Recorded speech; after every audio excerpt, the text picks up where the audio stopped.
Greetings and salutations. I would say good afternoon, but I know that we've got an international following on this series, so let me just go with greetings and salutations. Welcome to this installment of the 52 Weeks of Leadership. I would tell you which number it was in the series, but I'm afraid I've lost count. Out of the 52 weeks, I'm thinking we're around number 83 or something like that. I know how we started this before COVID in the Bush administration. So we've been going for a while now. Hi, my name is Jim with the UB Center for Leadership and Organizational Effectiveness. And today, we've got a very special guest with a very special presentation. And in a shocking act of poor judgment, she asked me to introduce her. So let's go with it. Her video is on, so you can see her. Her name's up on the screen. Her name is Althea Lewerson. She currently holds several board and committee positions, co-founder, vice chair of Women Who Lead, a mentor matching organization. If you haven't heard of her, she's the recipient of numerous awards throughout her career. She was recognized as one of the 100 top powerful women of Buffalo by Business First for the past 5 years, so don't get her angry at you. She's named a Women of Influence and Nonprofit Leadership, Executive of the Year by the Sales and Marketing Executives, Outstanding Woman of the Year from New York State Women, West New York Chapter, Women in Leadership honoree by the National Association of Women Business Owners. She is used to be actually with us at the University of Buffalo, holding the positions of the Executive Director of UB's Center for Entrepreneurial Leadership and Assistant Vice President for Corporate and Foundation Relations. But these days, ever since January 2012, she's been the CEO of Leadership Buffalo, which if you haven't heard of that, get out under your rock. It's a great organization. It does important things, and you can find out more about it at leadershipbuffalo.org. If she doesn't mind my saying so, I'll say it's a wonderful organization with a deep community focus, which just leads into our topic really well. And we collaborate on a lot because we have a lot of complementary stuff going on between our center and Leadership Buffalo. So without further ado, on a topic that she knows a heck of a lot about, please welcome Althea Lewerson on Authentic Leadership. Thank you, Jim. Thank you so much for that great introduction. I think we picked the right guy to do that. So it's nice to see you. And Molly, thank you so much for inviting me to speak today. I'm hoping to talk for about 20 minutes, folks. I'm like more interaction in presentations. The reason we have this slide up is just because I don't want you to have to look at my face the whole time. So I just put this one slide, so there won't be any slides, but please make sure that if you have any questions, hopefully we'll have time for that at the end. So I'm going to talk today about authentic leadership. So there is so much to the topic of leadership, as especially Jim knows, and we've all heard the qualities leaders are supposed to possess to make them a good leader. That include things like being open-minded, having empathy, being a visionary, confidence, being ethical, positive, humble, strong communicator, decisive, courageous, resilient, influential, and consistent. That's a lot, and I'm sure I missed a few. But today, what I want to do is focus on, as I said, authentic leadership. The reason I want to focus on this is not because I'm an expert in this or a researcher or a scholar like some of my former colleagues from UB, such as Jim, but I do truly believe that showing up as your true self, your authentic self, is one of the top leadership traits one should possess to be a good leader. And I think being a good leader can include many of the above traits that I mentioned as well. As we begin, as I said, know that these are my opinions, and by no means am I an expert on this subject, because there was a lot of great experts that have been speaking in this series, so I'm very flattered to be included in this. So I want to start with a brief personal story.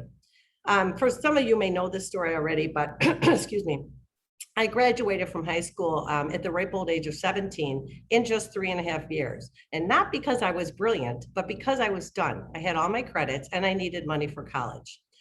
So I managed to land a job as an accounts payable clerk. I don't think I even knew what that meant at the time, but I needed a job. I was making a whole $95 a week. I ended up staying at that company for 7 years and met my now ex-husband, and life took a different turn with children and family and work. I had always wanted to go to college, and while I was at a job as an office manager for Abbott Labs, I had a marvelous boss who was such a mentor to me. He was so encouraging, and he gave me the confidence to know that I could do anything. He saw me for what I was, not what I thought I was. He saw my authentic self. I did not. So I didn't embark upon my college journey until I was 32 years old, and I was a single working mom. It took me 9 years to complete my associate's degree. I'm a very proud graduate of SUNY Erie. And then I went on to complete both my bachelor's and master's degree, all while being a single working mom. I was determined to get my master's before my kids graduated from college, and I was successful at that. I also recently have been certified as a coach through the Chloe program at UB. Thank you. And also certified in providing Hogan personality assessments. So my story, the reason I tell this story is I really want to talk about how did I go from a 17-year-old accounts payable clerk to a 65-year-old CEO. I'm going to be 65 in 2 months, so I'm rounding up. Well, and that story would take way too long, and I only have 20 minutes to a half an hour. So why do I tell you this story? Because for years I was embarrassed and I didn't want anyone to know that I didn't have a college education. I was not being my authentic self. I felt less than. I felt, that imposter syndrome that we keep hearing about. So I was remaining silent and I wasn't forthcoming. I was not being my authentic self. It wasn't until the first time I gave a speech and acknowledged that I didn't have a college education publicly was to my alma mater, SUNY Erie, to several hundred people at a conference. From then on, it was as if a burden was lifted and I began my journey on being my authentic self. The first thing I realized was how much I needed to do that, tell that story. I also realized how much it helped other people who were in the same boat, but they didn't want to admit it. And encouraging them to know that they could too go back to school at different ages and gain that success. I realized that I didn't always listen because I wanted people to think that I already knew. And I realized that by owning my mistakes, and we have all made them, and we certainly continue to do so, I learned from them and I began my journey again to become an authentic leader. And I learned a lot and I continue to learn every day. I always say you need to learn daily. So when I speak about authentic leadership today, this is different than humble leadership.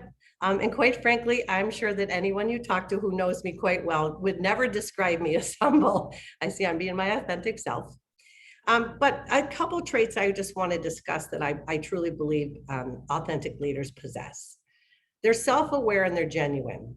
They are aware of their strengths. They're also aware of their limitations. Note, I didn't say weaknesses, and also their emotions. They also show their real selves to their followers. For example, they don't act one way in public and another in private. They don't hide their mistakes out of fear of looking weak. They don't try to blame someone else for their mistakes. The lesson here would be to always show up the same way. So whether it's work, home, or socially, I'm always the same person. People have told me from time to time that they have a work personality and they have a social personal personality. I just can't imagine how much work that would take to have to be two people. So I think it's just a little bit easier to just prefer to be me and be me all the time. And also, I think another lesson with this too is don't be afraid you don't know what you don't know. How are we going to learn if we don't ask questions? Another trait I think authentic leadership possess is they lead with their heart. The position I have now as the CEO of Leadership Buffalo is one I love.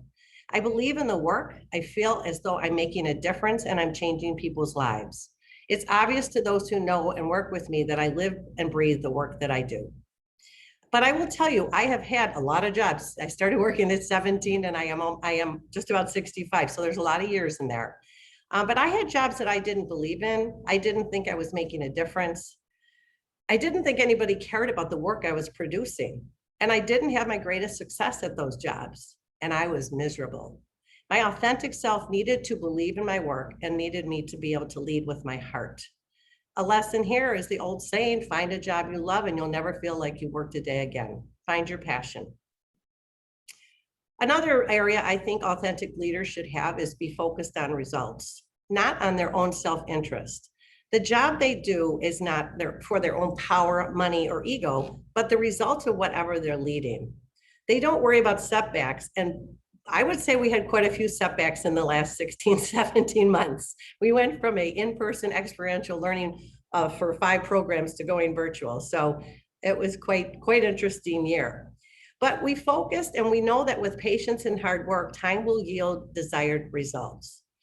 So many times I'm told that often it appears that it's all about me because I am the face of this organization and we're not very large as far as staff. But when we get publicity, I look at it as that's when I get attention or publicity, such as maybe doing a talk like this today, I look at that as it elevates the work we're doing and supports my organization. So yes, I am the face of the organization, but I think anytime that we get noticed, I get noticed, it certainly helps Leadership Buffalo. So authentic leaders also, I believe, should have integrity. They don't say things they don't mean. People trust them because they keep their word. Especially in this wonderful city of Buffalo, I call it this, that we're not a small town, we're a big living room. Being honest and delivering what you promise is critical to your reputation as an authentic leader. I always say, tell the truth. It will always find a way to come out. A wise person once said it takes a lot more energy to lie than to tell the truth. They lead with vision.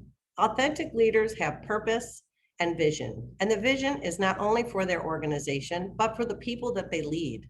They push themselves and others around them to aim for excellence and continue to grow. I always coach people to think ahead and don't rest on your laurels. We go through year after year. Leadership Buffalo has been in existence for 34 years, and we go through year after year of programming and participants. I have a long-term goal for our organization that is constantly being worked on and changed.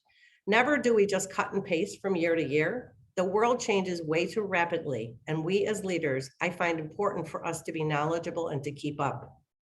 So a lesson here is never stop learning. As I mentioned, during a pandemic, I took a course at UB through the CLOE, Center for Leadership and Organizational Effectiveness, and was recently certified as a Hogan Assessment Provider and Executive Coach. This is something I plan on doing currently with Leadership Buffalo and also and when I retire, because for those of you who know me, I don't think that's a word that really goes along with my personality. I also feel that good leaders, authentic leaders, should have good listening skills. They're good listeners. Now, I mentioned earlier that I didn't always listen. It was something that I was coached on in my development conversations with bosses, that I don't listen. And I think listening is more than that. It's a willingness to be open to others' ideas and opinions and be willing to change our minds when an argument or a point makes sense. Especially if that idea is contradictory to yours. And during this year of a pandemic, it was so important for me to gauge what my team was thinking, what our participants were thinking, what our board was thinking, not just deciding myself and what decisions to make. There are still times when people don't think I'm listening, but I am. I have a tendency to think very, very quickly. So it's something that I work on all the time, is to make sure that I'm showing up that I'm listening, engaging with the person, not just knowing that I heard what they said, but making sure that they feel appreciated and heard. It's something I work on to slow down my thinking. And when you listen, it's amazing what you'll learn. I also, I also believe authentic leaders are transparent. They believe in open communication, and they combine their directness. And yes, I have been told very often that I'm very direct, with empathy. They have the courage to be who they really are. Years ago, I would never have admitted that it took me that long to go to college. And now I shouted to the world that as a single working mom, I achieved my associate's, bachelor's, and master's degrees. There's a lot of talk about, so I guess the lesson here is there's a lot of talk about oversharing in the workplace. But there's a difference from oversharing to being transparent to your followers. It helps them know you're human, you're not perfect, and you don't have all the answers. When I do talks to different groups such as this, and I share my professional journey, again, that's too long for today's presentation, but people are like, wow, she did it, I can do it. And I feel like it encourages others. So many times we freeze and don't do things because we don't think we're going to have success with that, or we're not going to be able to accomplish it. But when you hear someone tell their truth and they're being authentic, sometimes it helps others achieve as well. I think authentic leaders are consistent. They always show up the same way. Again, this goes back to the self-awareness side. Consistent during this year, during a pandemic was really, really important. I had to stay positive, and quite frankly, it wasn't always easy. I live way above the line. If you ever have a great presentation from Marcia King, she's a wonderful, wonderful presenter and coach. I live way above the line on a daily basis, but there were times when I struggled.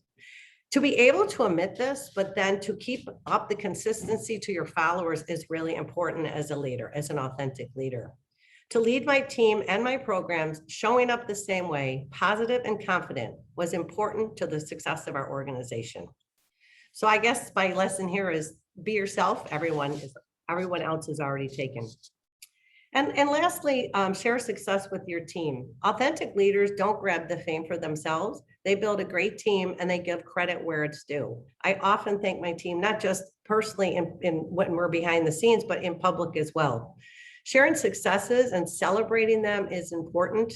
We all know we don't do anything alone. Like people talk a lot about, the Buffalo Bills and Josh Allen. Well, Josh Allen doesn't win those football games by himself. There's an entire team that's working with them.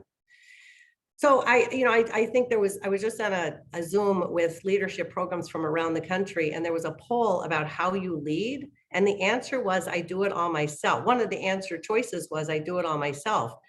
And it got the most votes, which I kind of was a little alarmed about, because these are people leading leadership organizations. So that concern me a little, but I don't believe that. I don't think we do it all ourselves. We all need a team. My team is small, but they're wonderful. And I through 2020 and 2021, we got through this together, and they're a wonderful group of people. So just remember, you don't walk through this life alone. Appreciate those who are walking beside you. The last lessons are some things I'd like to mention. These are my life's leadership lessons. Two wrongs don't make a right. So, and there's a lot of, with social media, there's a lot of conversations that people are having behind screens, and they're a little bit more bold possibly in their opinions or their talks. So if someone does something, wrongs you or says something that they shouldn't, that isn't very nice or mean or insulting, two wrongs don't make a right. Take the high road and don't do the same thing back to them. Another thing is everything happens for a reason. And I know that's really, really difficult this year, what we've gone through, and people have lost jobs and people have lost loved ones. And I understand that's very challenging to think about that way. But let's think of it this way. Say you didn't get a promotion that you wanted, or you did get a job that you wanted. I got fired once. I was in my around 40 years old. And of course I blamed everything on them. But in hindsight, it was one of the best things that ever happened to me. I ended up at the University of Buffalo, and life, I'll say enough from there. So everything, it took a couple years for me to figure that out. It could be something as simple as your boyfriend or girlfriend breaks up with you. Everything happens for a reason. And if you just trust the universe, you'll figure it out. I also think it's important. It's not what you say, it's how you say it. One of my favorite books is Fierce Conversations by Susan Scott. I think we have effective communication is very, very important. A lot of times we don't have the conversation at all. We gossip behind the scenes, or we start yelling at somebody and they immediately stop listening to us because they're creating their defense. So before you have those difficult conversations, think about what you're going to say and how you're going to say it before you do. I think let people help you find mentors, sponsors, and role models. I have a wonderful mentor, and I've had a variety of mentors over the years. So those people can be male, female, bosses, parents, but I think it's important. It can be formal or informal mentor relationships. Never stop learning. As I mentioned, I just took a course at UB. I have a 90-year-old aunt that's still going strong, so I think it's in our DNA. And never forget where you came from. Again, I started my career as an accounts payable clerk, as a secretary, and understand that the person who is, cleaning the office buildings are just as important as the CEO. And most importantly, give back. The best leaders give rather than take, as we all know Adam Grant is quoted as saying. But I do think that is important. I have a very, very fortunate life. I worked very hard to have this life.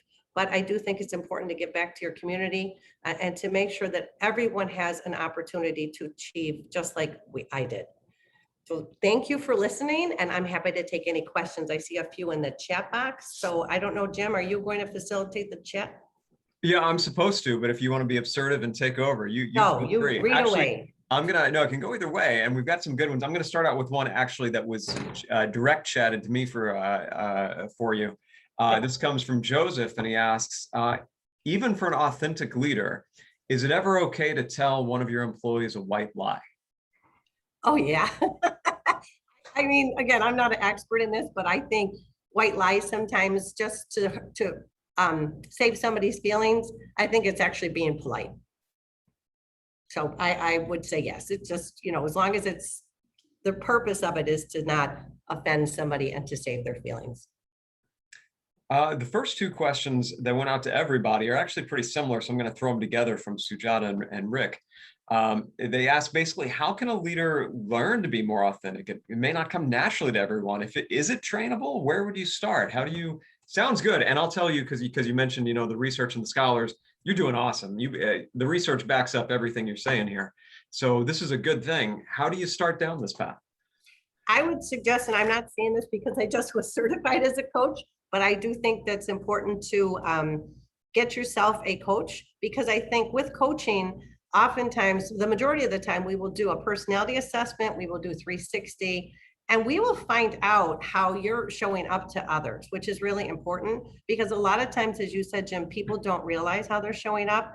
And if they can start to get feedback from people and, oh, I didn't realize that's how people are seeing me. And then you just start to work with your coach and develop a plan to be able to change those behaviors. Jay Saki wants to know, how can a leader be and maintain that authenticity in an environment full of fake people? I know we never work in environments like that, but just in case it were to emerge, how can you keep that up? Oh, it's hard. It's not an easy thing. I think you just have to, I think you just have to take the high road and stay above the line. So many times people are just, they're just negative and miserable. And I just choose to surround myself with those who are not, and just be that cheerleader and constantly looking for the glasses half full all the time, and just not let them suck you down that path. It's challenging, but I think if you can surround yourself with enough people that are positive and think that way, and maybe your behaviors as an authentic leader will start to wear off on them. So set up, lead by example. That's a great answer. Colleen from SUNY Empire writes, I work with adult students at SUNY Empire, and many times they're embarrassed they don't have a degree yet. Can you imagine that? What's your best advice to share with them so they, like you, can be proud that they're doing it now? Well, Colleen is one of my dearest friends, so thank you, Colleen, for asking that question. And remember that talk that I mentioned that I did in front of my alma mater? Well, Colleen was the one that got me to do that talk. So I would say, if they're struggling, I think they need to talk to somebody who's lived it. I think finding that person instead of just reading an ad in the paper, or getting I just think you need to have those personal conversations. And Colleen, I'd be happy to talk to any of your students, because I think it's important for them to hear from someone else, whether it's a job or it's college or anything like that. I was so proud when I walked the stage to get my master's degree. I was crying. It's a wonderful feeling. And I think really finding someone who can inspire them by their own story. I think having that authentic, real story, and how hard it was as a single working mom to do that. But I just think that makes the difference in for everyone else. Nancy asked in that conference call you were talking about, where so many leaders said they did it all themselves. She wondered, is it possible that maybe they didn't have a staff to lead, or their staff might be very small? I think a lot of it was that. I really do. Some of them, yeah, I think there's quite a few leadership. There's about 500 around the country, I believe, and maybe more than that. And they vary we're probably one of the larger ones, but not the largest. And then we have some that have maybe an executive director, and that's it. So it could have been that, definitely, but it still was a little bit alarming, because you can maybe have to then start to look into volunteers and board members and get people to be helping you. Nobody should be doing any type of work, especially this work, alone. Good advice. I see one I'm going to save to the end, so let me skip to the next one. Prasanna asks, as far as all this goes, how do you keep everyone learning in an organization? Say that again? As far as all this goes, how do you keep everyone learning in an organization? Well, my organization, it's kind of easy. We learn every day. I mean, we're out, teaching our participants on a regular basis. So I think I look back when I was preparing for this talk today, I was thinking about how I've changed over the last 10 years, just by the things that I've seen and experienced. So I think right now, especially given this pandemic, I think professional development is becoming very, very important to companies. I think getting coaches for people is becoming very, very important for companies and organizations, especially for their next generation that are moving up the ladder. There's a lot of us boomers that are going to retire, and I think there's a lot of coaching that's going to be happening in the workplace and getting people to continue to learn. And I think offering that as a company and organization, offering those opportunities. I know we do that every year with our annual review with my team. You know, what are some things that you'd like to do, participate in, whether it's a women's group or serve on a board or take a course, like, and we try to budget for those things. And again, we're a small organization, but I think it's important for us as leaders to provide those opportunities for our teams. Isn't that a great question to ask? I mean, there's a tangible takeaway right there. Asking your people, hey, is there anything you want me to help you do? What a fantastic question to ask. Sel asks, isn't authenticity also about being really comfortable in your own skin and really integral with self-knowledge and awareness? Absolutely, 100%. Yeah. I think if you can't laugh at yourself, if you can't, you know, if you're not authentic and you're, again, showing up one way at work and showing up another way in your personal life, there's something going on there. So I think it's important. You have to be able to just laugh when you make a mistake and realize you made a mistake, and know when you can't do something, that you need to ask help from people. I think, you know, we're human beings. None of us are perfect. None of us are perfect. We all have our flaws. And that's what makes this a beautiful place to live. I think we've got time for 2 more questions, and I've got 2 good ones. First one is very near and dear to my heart, Althea. Rosemary asks, is there a difference between a servant leader and an authentic leader? Could one be a servant leader without being an authentic leader? That seems to me like a really good question. Well, you're the expert in that. I don't know. I should be answering that question. My humble opinion is to be a servant leader, I believe you should be an authentic leader. What do you think? Yeah, I'd agree. Everything you just said. There are scholars who do differentiate between the two, but it's really cutting very fine, and there's no reason you couldn't be both, with very few exceptions. But I'm not answering. This is your turn. I'm not answering. I definitely think you know, the traits of servant leadership that we actually have Jim come and speak to our classes about. There's so many of those that mirror or are very aligned with authentic leadership. And I think you're not going to be able to serve others if you can't be your authentic self. Completely agree. Okay, last question. Thank you so much for your time. And this comes from Kathy. She says, thank you, Althea. Very inspiring talk. I'm interested in joining Leadership Buffalo for 2022 after I finish the UBP MBA program in December. But is it a lengthy process? No. Well, the application is very thought-provoking. It's not just name, rank, serial number. Applications are open now. It's leadershipbuffalo.org/apply. And our the applications are open through middle of October.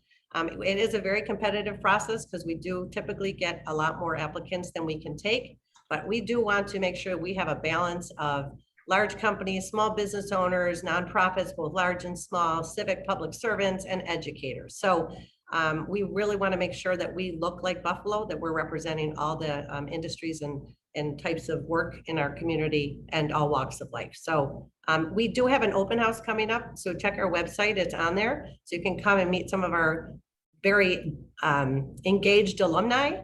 Molly is one of them, and I'm sure Colleen, who just asked a question, there's quite a few people that are. And then you get to hear Jim Lemoyne talk. If you get into the program, you'll hear him do a great presentation and interactive workshop on servant leadership.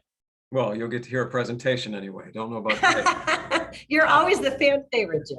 One more time, the website for Leadership Buffalo is leadershipbuffalo.org, leadershipbuffalo.org. They've got a really nice website, and we collaborate with them a lot here at the Center for Leadership and Organizational Effectiveness with their community focus. It's a very complementary partnership. And that said, thank you so much, Althea, for taking the time and joining us and giving us this great talk. Thank you so much for having me. I really appreciate you asking me to do this. Thanks, everybody. You've got the website coming up next week. It's Danielle Tussing, a new professor, a Wharton educated, trained under Adam Grant personally.